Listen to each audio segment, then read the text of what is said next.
This is the California Liberty Project podcast.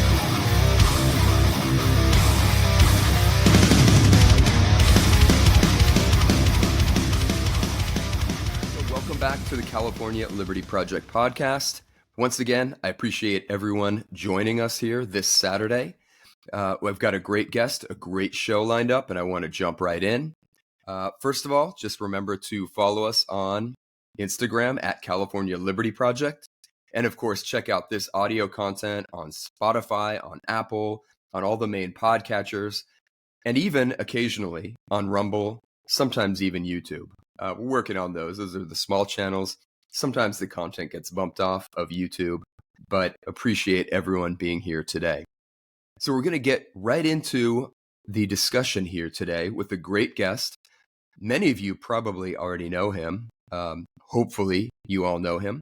Anthony Cabassa, who is an independent journalist and has done some great work on the ground, a lot of it here in California. And this past week, we were all refreshing our feeds to find out what was going on with the protests at UCLA. So first and foremost, I want to thank you for your time in a busy week, Anthony. Thank you very much. And welcome to the podcast. And can you tell us just a little bit about yourself and how you became an independent journalist? Sure. Thank you so much for having me, Greg. So I was born and raised here in Los Angeles, California. And back in 2005, 2006, I left for the military, did a little bit over 10 years in the U.S. Coast Guard. And then I came back to California. And during that whole time, never really been political, never really cared for political news, stuff like that. And then 2016 happened and everything became hyper politicized. And by 2016, I mean Donald Trump won the election. And everything, the air, food, everything you said was hyper politicized. If you even carried a flag, it's like, wait a minute, are you a Trump supporter? So that was just a very interesting time. So when I got out of school, I was kind of taking general ed classes, went back to school, used my GI Bill to get back in there and see what I wanted to do.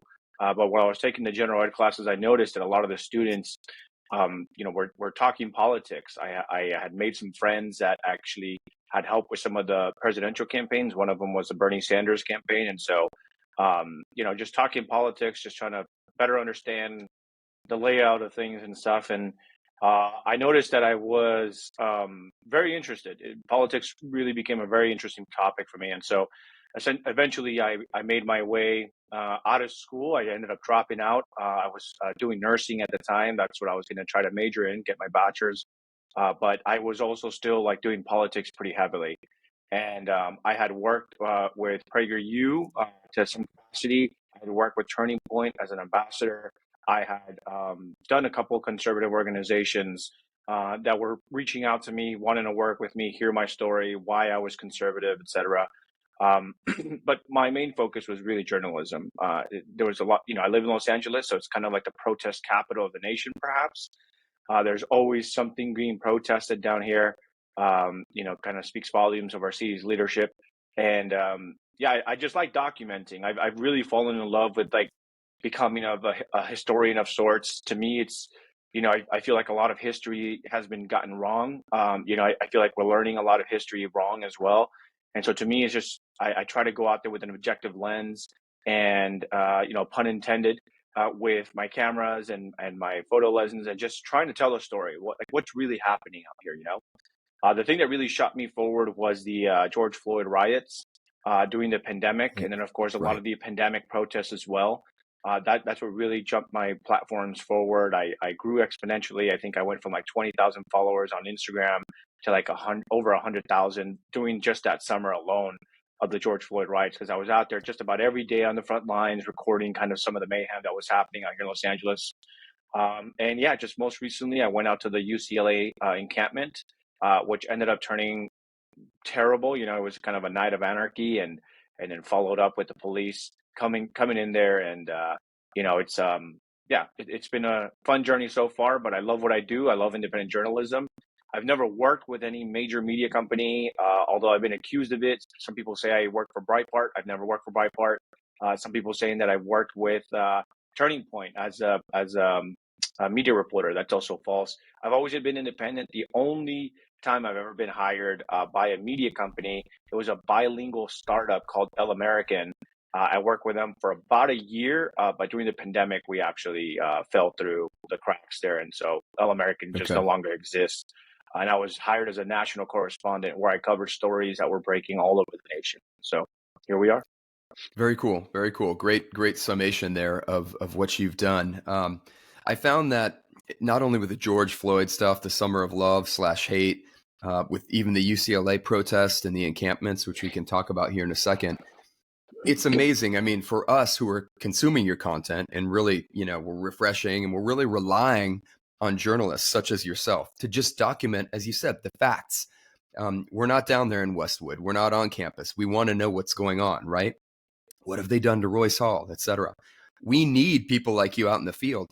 And it seems like to us, back here to a lot of us, like there aren't that many journalists on the ground documenting things. Now, maybe there are a lot of people with iPhones who are in a skirmish, but is that accurate? I mean, is there any mainstream or kind of large old school dinosaur media out there? Or are they all just going through a few of you guys who are really, really working it hard on the ground? I mean, that's my impression. What are the facts as far as the journalist presence? Yeah, absolutely. So this time around, it was a little bit different from like the Floyd riots. So what made the riots, I think, more um, different from this time around is that the riot, there was that sensationalism of like they're breaking into businesses, they're smashing windows, they're robbing, they're, stuff like that. This one wasn't really like it. So what I remember from the Floyd riots is that as soon as media came in, they were immediately chased out. Anyone with a Hmm. camera crew, any journalist with a microphone, they were told you need to leave like now. You're not allowed in here. You better get out. And a lot of them were threatened. And so I kind of do feel bad because a lot of them caught some flack, saying like, oh, they're not reporting. It's true that they weren't. And like the thing is, like, there's layers to it, right? It's like you're a big company, you're liable for your employees. Are you really willing to risk, your employee to just get in there with a camera crew and get beat up? Now you're held liable for the camera guy, the equipment. Now you have a potential journalist on the field that's down for a couple of weeks, having to recover if he gets beat up, etc. Right. So a lot of it was that, right? And then of course the reality is, I need to get up front. You know what I mean? Like if my company said, "Hey, don't go in there," I'm like, then fire me. You know what I mean? Like I'm gonna Yeah. get the story. You know what I mean? Like Right. I'm sorry, that's just me. So Right. I'm sure there was also a lot of journalists that were like, hey, I don't even want to go in there, even if I had that option. But this time around with the UCLA encampment, there was actually a lot of media present, and the reason for it is because I just don't think that we're planning on going into stores and robbing places, and stuff like that. And so they were just kind of on the sidelines with the camera crews, kind of reporting on the mayhem. So kudos to like KTLA 5. I think ABC 7 was there, local news, and Fox 11 was there. Bill Malugan actually was there the second night. I don't think he was there the Okay. first night, but they were there and they got as close as possible. But even like the night of the police, like the police said, hey, all media needs to be behind police line or you risk getting arrested alongside the protesters inside the encampment. Me Okay. being who I am, I was just like, police, respectfully, thank you so much, but I'm going to get behind, the encampment folks. So a lot of the mainstream media was behind the cop police line, and it was really hard to get a grasp of what was happening inside the encampment because the protesters inside had built like makeshift walls with like plywood and wood and metal and all that stuff. So they were kind of like behind police line, trying to zoom in as best they can. There was fire extinguishers, there was splash grenades, there was mace everywhere. So of course the journalists don't want to get too close. So it was really hard for them to get a grasp of, okay, well, what's going on outside of the backs of the police? And here I Right. was on the opposite side filming, the police coming in, and I was able to get the protester view. And Yeah. so that's, I guess, what kind of differentiates my journalism, like, I guess, guerrilla journalism. I don't know if that's what people would call it, right? Is the police say, please don't go in there. I'm legally allowed to go in there. I have my media credentials. I'm going to go in there. Like I'm not one of those journalists that like, oh man, this is too dangerous. It's actually funny because I had a couple friends with me that also just kind of went inside, and every 5 minutes, one of my buddies was like, dude, I think this is it. Like, we need to get out now or we're going to get arrested. And me and my other buddy is like, dude, if we get arrested because we stayed to the very, very end, but we got the footage, then we get arrested, right? Like, they'll see our press credentials, we'll fight it, we'll see our day in court. You know what I mean? Like, to Right. me, it's like this footage and documenting the police taking over 100% of the encampment from the inside is more important, just to make sure that there's no fake news out there. And it actually paid off, because one of my more viral videos that was shared online, there is, from the mainstream media, like the KTLA5, the corporate media side, they showed police kind of showing rubber bullets and into the encampment. And what was interesting was Right. those videos kind of got cut out of context, and a lot of, like, the protesters use it, civil rights, liberty people use it. Like, look, they stormed in there and they were just shooting rubber bullets randomly. And if that's the only footage you had, you'd almost be inclined to believe it, because it kind of does show multiple officers just randomly, shotgunning and tearing the place Yeah. apart. Right. I just so happened to be on the other side of that exact interaction. And the reason why those police opened fire with rubber bullets, which was one of the few times they did throughout the night, was because someone on the protester side used a fire extinguisher to spray multiple police officers, probably a dozen or more of them. And then on top of that, they threw a bucket full of liquid at the Oh, police officers. So you never know what the liquid is. It could be water. There were reports that the protesters were using buckets to use the restroom. It could have been one of those buckets, right? It could be whatever. And so when that was happening, that's when police opened fire with the rubber bullets. And the video also shows that the people that they targeted were people with shields. okay. For minutes, the police, when they were pushing in, they were telling people, you need to move back. They were telling protesters to move back. The protesters did not obey orders, and they were actually pushing forward with those wooden shields that they made. And so that is just like so important of why you need both angles. You can't just, I understand police have orders, they want you to be safe, but it's like, dude, police officers, you got to understand, man, like, if we're not capturing the whole thing, you're going to continue to be demonized by these little sound bites, out of context videos. So, if any police officers watching, it's like, dude, next time you see this mustache, just let me do my thing, man, because it's so important to get both perspectives of what went down. Right. I think that's a critical point. We want to just get the actual facts, right? We want to find out what's going on, get that perspective. And it's important too. If there are any police abuses, allegedly or whatever, you want to catch it either way, Absolutely. no matter what's going on. So let me ask you, from your time there in the encampment, and I don't know, it was probably really hectic, and I'm sure there was a lot of crazy stuff going on.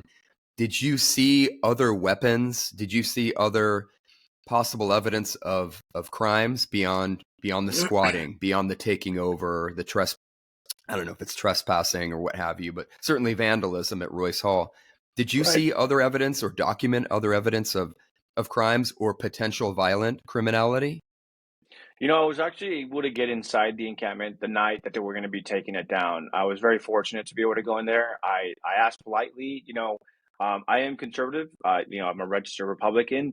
But especially when I take off that hat and I go in there and try to document, I'm very polite to these people. I'm not showing up making fun of the fact that they're wearing masks. I'm not, there to antagonize or anything like that. Again, like, Yeah. the journalist hat comes on, and all I want to do is document. Regardless of how people feel about the encampment or the stuff that went on days before, the day of, or some of the violence, it's still history. Like, never in Yes. UCLA history has there ever been anything like this, where hundreds, if not thousands, of students basically take over a square that was sanctioned by the school, by the way, and been able to do this. So there was, outside of, like, impeding on people's First Amendment rights, which was a freedom of press and the freedom of, of movement to be able to go into public space.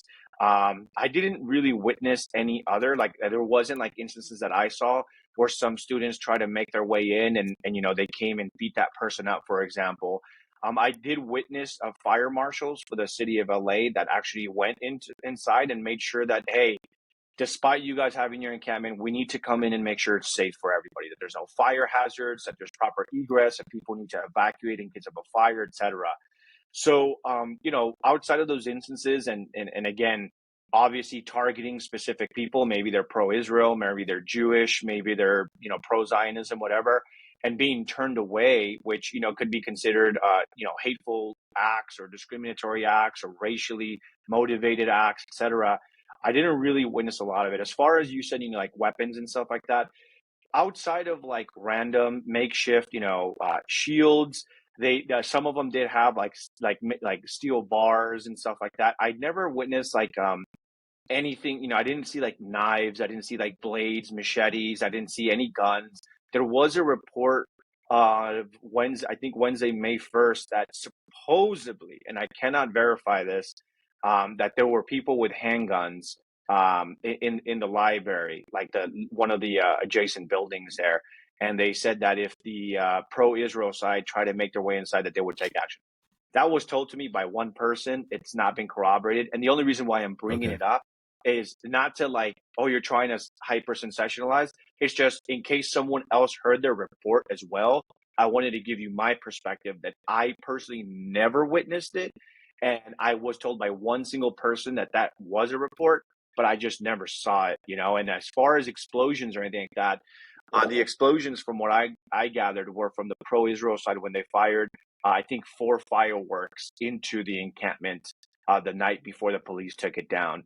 I didn't see necessarily anything on the pro-Palestine side to the pro-Israel side. I could have missed it, though. I'm one person, right? Just because I was there and I visually saw, there's no way I was able to see, a 360 view of everything. So, just like you said, just the facts, man, Yep. No, it's key. And I appreciate that you kind of lay it out there and say, hey, look, I am a conservative, you're a registered Republican, it sounds like. But when you go out, you're trying to collect facts. And I think it makes it so much more useful to all of us out here, whether or not we have a podcast, whether or not someone has a huge show, or whether or not it's just someone at home on Instagram or X consuming news, right? It's super important to get those facts. Really quickly, I know we only have a few more minutes. On the counter protest side, or at least we heard about the, I guess, pro-Israel kind of either agitators or whatever they would be considered. It's critical. Did they come in and attack the encampment kind of out of the blue or unprovoked, or what are the facts on the ground as you witness them as far as the pro-Israel kind of counterattack?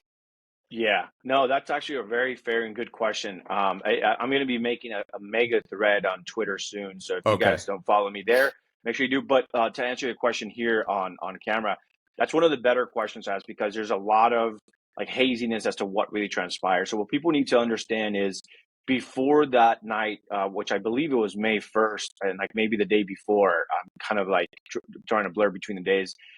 There's always been like a pro-Israel presence, whether it was Jewish students or people that were pro-Israel. There's always been like a small group of people that have always come out to the encampment and saying, hey, we're here, we're not afraid, we're, despite students being turned away, et cetera, So I think that there was a lot of ramp up to the day that like the both factions kind of fought each other. And I think the ramp up was the fact that there were already viral videos of Jewish students going viral, recording themselves trying to go inside, saying that they're pro-Israel, and then being turned away for being pro-Israel or for being Jewish. Right. And so obviously that's going to have tensions. Los Angeles, UCLA is actually right next to like Beverly Hills, and Beverly Hills has a large Orthodox and just Jewish community all around. So Los Angeles is actually a major hub for a Jewish community. So you can imagine, you're watching videos of Jewish students being turned away, you being Jew yourself, you obviously have the history of how people were treated, segregated, but you just for being Jewish, et cetera, et cetera. This probably angers you, and you maybe want to make your way down to the encampment and just be like, dude, I'm going to show up with my American flag, or I'm going to show up with my Israel flag, and be like, dude, you're not, you can bully us, this and that. And that sentiment was expressed to me by the people there when I asked them, why are you out here? And they were saying exactly what I just said. And so I think that specific night was just kind of like, I think what drew out the pro-Israel side is that shortly before that afternoon, I believe this was maybe April 30th.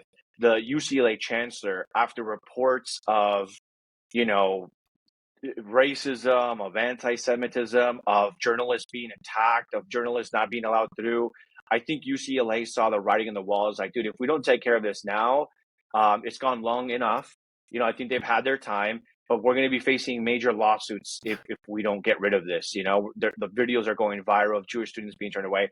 And Right. so at that afternoon, that UCLA chancellor actually sent out an email to everybody saying that the encampment was now deemed unlawful and that LAPD would be responding to remove it if the encampment people did not move. Of course, the encampment protesters said, we're not leaving until our demands are met, which some of the demands, ironically, were you need to abolish police in the campus and get rid of the security that you've hired.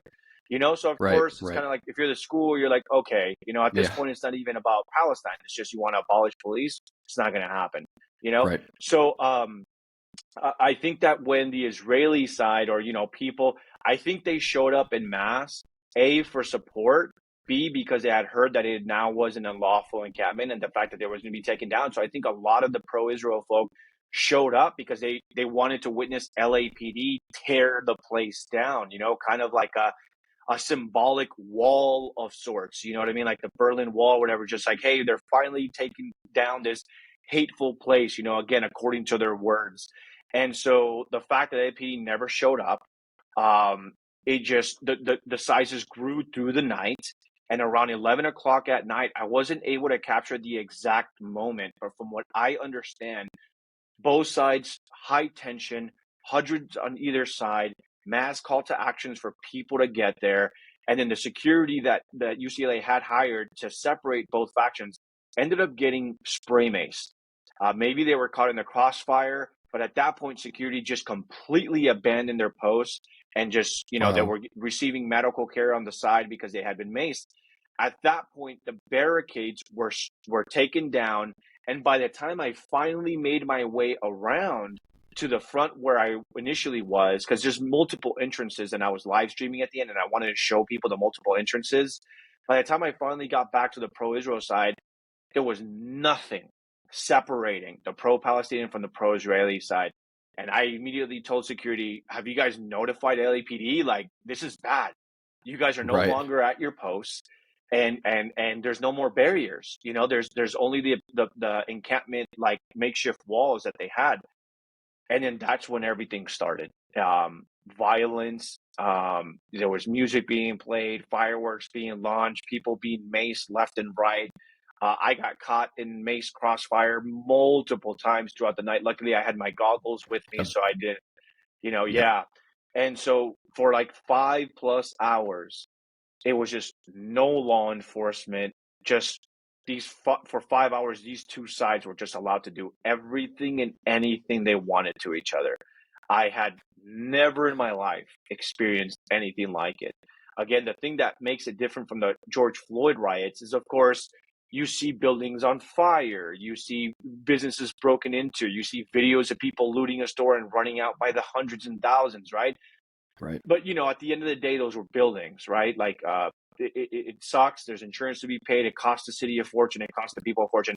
But what made this different, and the thing is, any skirmishes that you saw during the George Floyd riots, it was always police versus the protesters. But who like the good guys are, right? You know that the police have Right. a uniform on, and they're not necessarily out for blood. You know what I mean? Sure. With this, you have two factions that ideologically potentially despise each other, armed with metal bats and anything they can get, and just allowed to go at each other's throats for 5 hours. I mean, It's I insane. can't think of anything worse, Right. and it just went in through the night. It wasn't really till like 3 a.m. This all started like at 10 p.m. the night before. The two factions were actually not completely separated to like around 2:30, 3 a.m. the following day. So Wow. you can just imagine. Yeah. No, it's insane. And from my perspective too, it's like I might agree, disagree with, various points that the protesters are making, but of course everyone has free speech. I think what just infuriates most people, maybe even normal people watching this at home, is that they're seeing the property crime, they're seeing the squatting, they're seeing some sensationalized threats, like blocking certain certain students from coming on campus or getting to class, or a Jewish student can't pass through. We're seeing the damage to famous structures like Royce Hall, and we're thinking, one, that's not freedom of speech or peaceful assembly. That's just vandalism. That seems to be a crime. And then, like you're describing right here, where is the administration? I mean, it's like you can picture them in a boardroom somewhere, hashing it out. Like, I don't know if they're debating, shouldn't we shut this down? But like you're saying, you have two sides going at it for several hours in the middle of the night. I mean, I don't know how this ever becomes a good idea on the administration's part to kind of let them go because they don't want a lawsuit, or they think one way they'll get a lawsuit, but they won't another way. I mean, talk about a public safety menace. What you documented, it was insanity. I can't believe that. I don't know. I can't believe the lack of leadership, quite honestly, and just the spinelessness of the very liberal, clearly establishment liberal administration, right? At least that's my spin on it. No, yeah, absolutely. And the fact that, I guess in closing is that it was so bad that Gavin Newsom had to issue an order. Karen Bass said that she's launching a full-scale investigation as to what transpired that night. It was a complete lack of failureship, whether it's LAPD chief of police, whether it's Karen Bass herself, whether it's Gavin Newsom, because they had to call in CHP officers, which from what I understand, only Gavin Newsom has the authority to deploy them as, kind of as a quick response force. The facts are still coming out. There will be investigations launched. And to be honest, between the racial discrimination, the inability to get inside or egress to public property, the discrimination against journalists that we're trying to document, that were robbed, that were, whatever the case might be. I just don't know how UCLA survives the amount of lawsuits that are headed the way. I've actually been contacted by a lawyer myself to see if we can file a class action lawsuit. I don't know if I'm going to take it up on that. I'll be honest. To me, it's just like, I just want to document, I was just more so pissed that I wasn't allowed inside when I had initially requested, but eventually I was allowed inside. So I was just thankful to kind of get everything while it was still semi-intact. Police obviously have taken it down, and I think that we're going to be looking at potentially weeks, if not months, of full-scale investigations on LAPD, CHP, Gavin Newsom's office, his response, and also, the response of the school. I think overall, I think that the blame should be mostly focused on the school itself, because they sanctioned it. Once you sanction it, you're now held liable for anything that happens through that, and so it's going to be an interesting next couple days and couple weeks. But if you guys want to follow me on Twitter at Anthony Cabassa _, I'm going to put out kind of like a mega thread on step by step what happened, what went wrong, what did I witness. I'll probably post like a full live stream that might be like 90 minutes long of what I captured that night, and then you guys will be able to see for yourself. Again, I am conservative, but I believe in John 8:32. You shall know the truth, and the truth shall set you free. I'm not here to give my personal bias. I'm not here to, call anyone a communist, libtard, or stupid conservative or whatever. To me, it's just, I just want to document. That matters more to me. Journalism and journalistic integrity, especially in today's day and age, means a lot more to me than reporting biasly or trying to catch, a quick little, hey, these are the communists out here. No. Just call them what they call themselves, because that's what they call themselves. They call themselves pro-Palestine protesters. People were like demanding, oh, stop calling them protesters, call them pro-Hamas. And I'm like, but they're not pro-Hamas. Not all of them. Maybe some of them have been seen wearing their headbands, but you can't generalize an entire group, right? So that's what I mean. So I always have both sides always angry at me, because I refuse to report the way they want me to report. But if you look at my stuff, you'll see that I try to remain as objective as I can. And I'm always working on my craft and always looking to just be as objective as I can, because history is just, as the saying goes, history always belongs to the victor. So there's always going to be a bias there, like, of what really transpired. But here I am just trying to come out there with my camera and just trying to record as best as I can. So. Very cool. Well, Anthony, I like that approach. It's very useful.